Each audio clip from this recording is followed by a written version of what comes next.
right, we're back with the Daily American, and right here I have with me the beautiful Bernadette Murray. Hey Bernadette, welcome to the show. Thanks for having me on, Daniel. It's an honor. It's an honor. I've been begging you to have me on for years. Finally, just now. Will you speak up a bit for the audience? Stop being so monotone.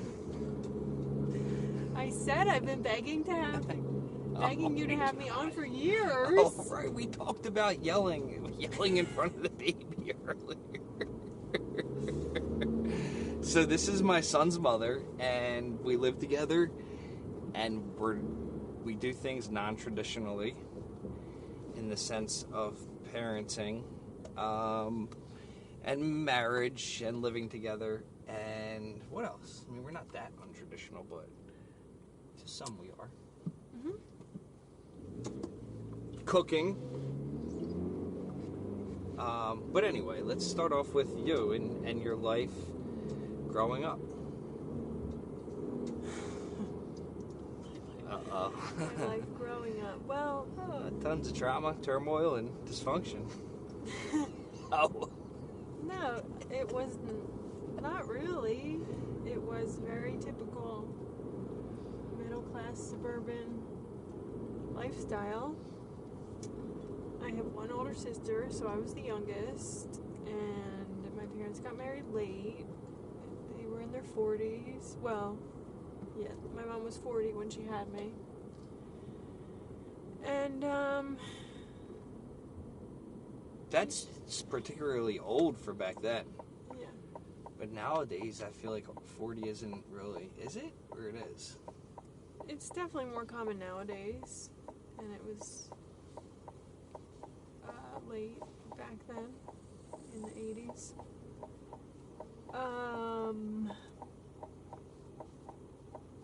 I guess we come from... Bernadette and I are cut from different cloths in pretty much the sense of everything, but we are doing our best to put our son, first, and I may be speaking ahead of turn with this one, but put God first, and then each other, and then our son. But Bernadette doesn't get that yet with the. But we're not married, so I don't have a claim. I don't have a claim to that at this point. However, yeah, we're definitely cut from different cloths. I would like to dispute that claim. Okay. I agree with you that we should put each other, our relationship, before the baby and after God. But it's like a daily practice, because it's hard when the baby is so demanding it's hard to balance. Yeah, it definitely is. And you watch the baby and take care of him much more than I. But you really do a fantastic job. And if we ever end up in court, this cannot be used against me. It can't be used. No, I don't think that's going to happen. But do you want to tell them about the pregnancy journey? Yeah, I guess so. Okay. Well, I'm pretty sure he was conceived in like a snowstorm out in the woods. well, There's only I don't two think options. so. Bernadette disagrees, but hopefully Mr. and Mrs. Cody are not listening to this.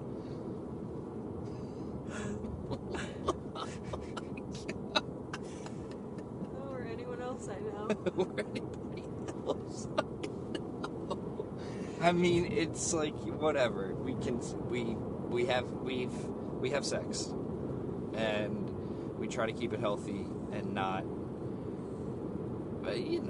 like strictly pleasure. Like there's more to it, right? Yeah. Love. Yeah. So, So yeah. we were not together. We were hooking up casually because from my side of the story, I just didn't think it would be a good idea to pursue things with you any further. But that was hard, you know. I did like you a lot, so I clearly didn't cut ties fully. So we were still hooking up, and you know, from my perspective, you kept saying things like, "Oh, can we just get you pregnant already?" Like, I just felt like you really wanted to be with me. So if I got pregnant, like, it wouldn't be that bad because that's what you wanted. Yeah. Agreed. I wanted a child. I wanted a child with a good woman. And I feel like in the past it was the opposite. But Bernadette absolutely wanted a child and kept track of her cycle and days up until the very seconds. Actually. Aww. So she knew what was happening, I but told you. yeah, and I was okay with it, and I still am till this day. I don't regret. I said this on the previous podcast. It's like I don't regret decisions that I've made in the past. Some of them have been wrong, but this certainly wasn't. I mean, I would do it again right now. So, sorry. Go ahead. Yeah, I guess I feel like before the time I got pregnant, there had been a couple of times where it was like a close call, and I knew the timing, you know, and I hadn't gotten pregnant, so I just kind of felt like it wasn't, whatever, it wasn't going to happen. Like, I wasn't that worried about it. I thought it would take a lot, like, you know, more conscious effort. Yeah. God had a different plan, but yeah, I guess in the sense of when I mean like we'll cut from different cloths, like Bernadette, the reason why we weren't together from my perspective, well, from her perspective is because I'm an addict, like an alcoholic, an addict, you name it, you know, that's just, I am who I am. You know, that's a very, that connotation gets, is that the word? That word gets, you know, tossed around, and it's like, oh my God, he's blah, blah, blah. And then people automatically start thinking, oh, well, he's probably a liar, he steals and he cheats people and this, that, and the third. That's fucking bullshit. Because there are, like, you know, alcoholics and gambleaholics that have integrity. So anyhow, I think I demonstrated that to Bern, but bottom line is, that's why she didn't want to be with me. I was drinking too much, and when I drink too much, I become like a different person, and that's plain as day. So that's why she didn't want to be with me. However, from my perspective, that's her perspective. Do you want to explain my perspective?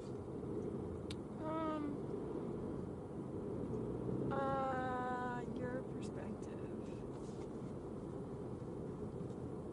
Yeah, I'll explain You it. were just hurt and mad that I ended it. Okay, yeah, so we were hooking up for a while, and then finally, I'm like, alright, let's do this.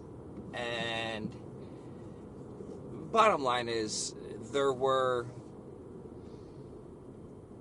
a couple, you know, lies that I couldn't get past, this, that, and the third, but I still did it, and we were together. We were together for a whole 2 weeks, actually dating, as a couple.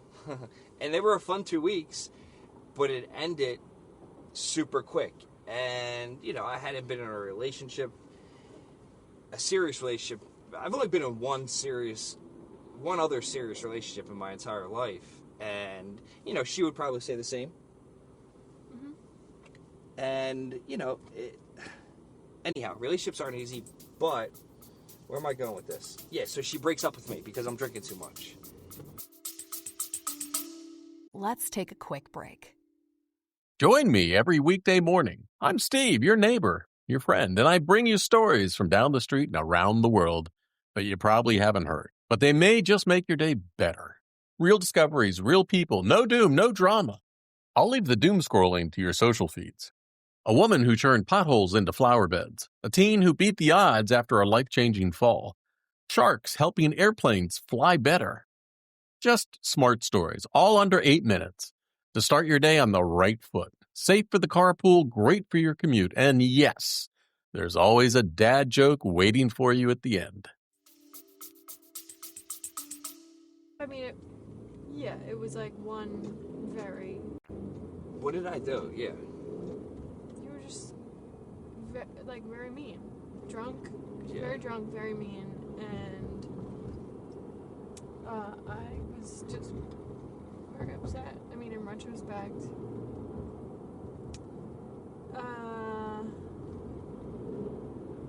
Yeah, I don't know. This led to my, after she broke up with me. Again, perception's everything, right? There's always two sides to a story, so I'm not refuting anything that she says. We don't live in the past. Other people do, unfortunately. But the bottom line is I wasn't what she was looking for at the time. She breaks up with me, and I I was super hammered, very drunk, and I thought she broke up with me. I thought it was coming, and I kept telling her I knew it was coming, and then she did it at the wrong time. Apparently I was drunk talking with her mom, and not about anything bad or anything. We were just talking, and I was drunk, and she was embarrassed, and she started crying at her house, and then her mother flipped the switch on me, and we left. She breaks up with me. I lose it on social media, an immature 7-year-old with my inner child coming out and said super stupid, mean, and untrue things, in which I deleted the very next day. But the bottom line is that was it for her and I for a couple days. But I was super hurt too. Huh? A couple days. Yeah, that was it for a couple days. But I thought it was it. I blocked her. I didn't, because she hurt. I have feelings. I didn't know I had feelings like that. But I guess, you do. And I felt them, so I blocked her, and I let my hangover heal, and, she came over. And, obviously I unblocked her, and we continued hanging out. Now, fast forward a few months, Bernadette, super intelligent woman, graduated from University of Richmond, yeah. Richmond in Virginia. Aren't they the Spiders or something? Yep. Yeah, super smart. Doesn't follow the norms, which I respect completely. The norms in regards to what society deems from her. Society / her parents. So she would after college run off to a goat farm and milk goats for I don't know, a year, and live there and not make any money, and just do untraditional things instead of what the world wants of her, being a smart, beautiful young lady, go get a job at one of these companies. But no, she doesn't want that, and that's cool. Shit, I respect it more than anything. I tend to live like that, but it's a little bit more difficult when I don't have anybody to rely on, and nor have I since I was ever, probably. I've never had anybody to rely on. Now, she's lived with her parents her entire life besides college, so. Oh yeah, that's not true. I'm sorry. For a few years where I'd been. Okay, yeah, the goat farm. The goat farm, the yoga center. Oh yeah, I forgot about that. And then Kapalo. That's a thing when I mispronounce words around. around her or her family members. I get looked down upon. Well, I just wanted to correct it. I know. So, I think that, so besides those little stints at those remote locations doing abnormal but super cool things that I think, she lived with her parents. So, we're still hanging out after our breakup consistently, and we're like together every day almost. We can't separate for some reason, and she wants to get her own apartment. Meanwhile, like, I'm helping her with her small business that she had, and I'm like all in on this girl. But I keep telling her, Bernadette, as soon as you get your own apartment, you're going to have some freedom, and you're not going to want to be with me.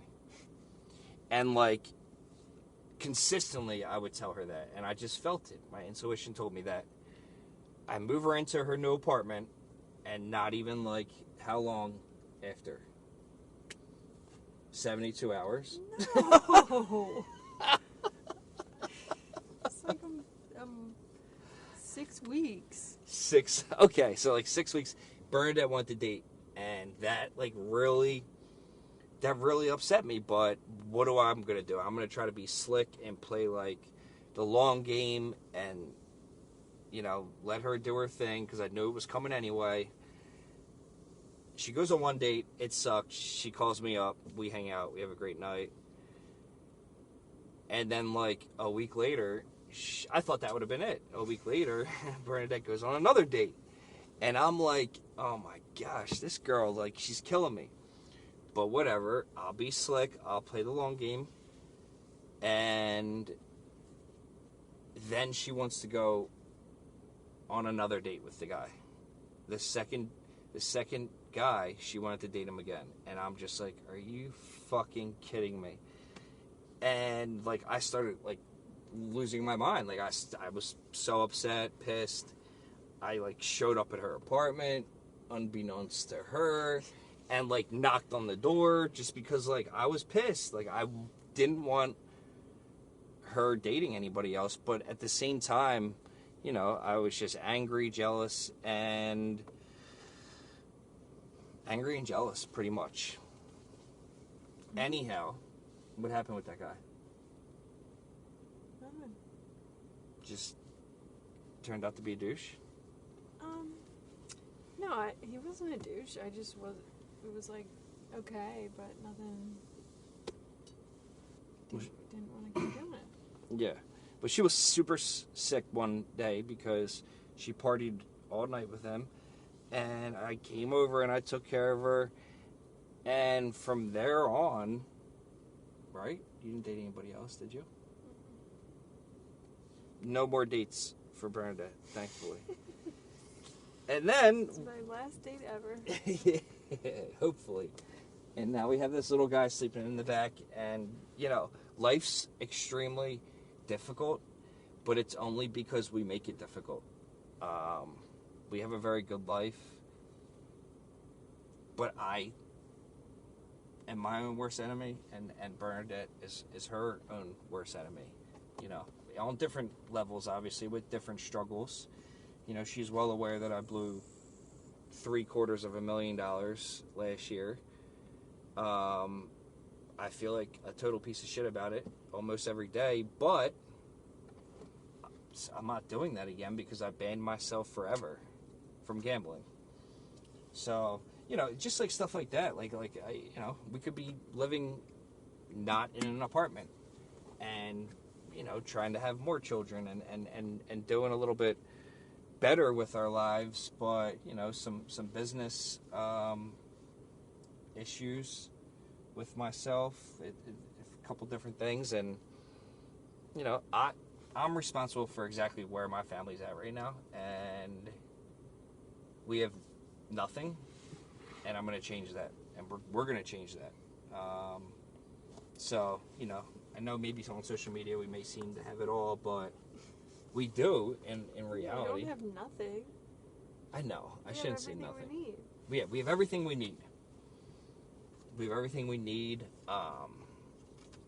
As you guys know, for the past couple months, I've just strictly been focused on work and bringing as much business into Riley Sales, which is an HVAC distributor, as possible. And that's what I've been doing. It's just life's good. And, shout out Mike Riley. He's a good dude. Bernadette hasn't met him yet, but everybody at Riley's, they're good people. I grew up with some of them in Conshohocken. And it's time to just, make that place go boom with as much humility as possible. While Bernadette takes care of our young one, and we try to navigate through life. But this woman's extremely smart, guys. I know she's very soft-spoken, but she's like the smartest woman ever. So you guys will hear, like, she knows what she's doing. Like, and she's got magical powers. She do. Mm-hmm. Yeah, you do. She's got me completely controlled and mind controlled and manipulated. Oh my God. I don't. No, I don't. Well, you guys stay tuned for next week's episode. Maybe she'll be on. Obviously, the world's falling apart, but I'm sick of the negativity. I stayed away from news for a while, and it's just like, it's always something, man. But then you think, there's innocent men, women, and children dying around the world because of money, is what it comes down to. If you follow the money, you follow the culprits to the death and destruction that's occurring around the world. That's what it always comes down to. There's motives behind those that are pulling the strings, and it fucking sucks because on our end, all they want to do is cause divide. If you go on social media, you'll see nothing besides, debates of political nonsense from a bunch of, warmongering, individuals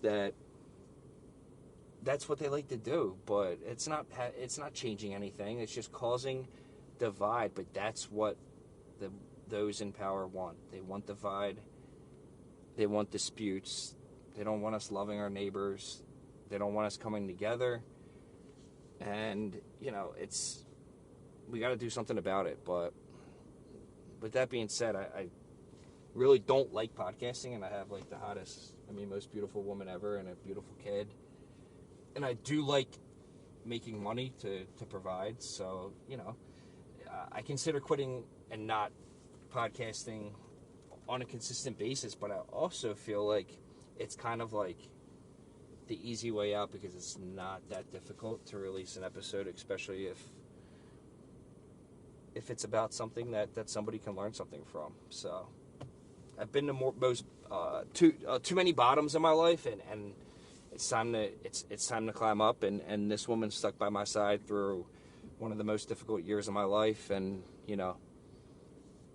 whether we get married or have 10 kids, or if Xavier's it and we co-parent. Yeah. 10 kids sounds good. No matter what happens, I'm going to love her until the day I die, because I've lost a lot, and she knows my character. She knows who I am because I don't hide things from her. And it seems like she's here forever with me, as long as God allows us to be here. So anyway, that's it. I love you, Bernadette. And do you have anything to say? Love you.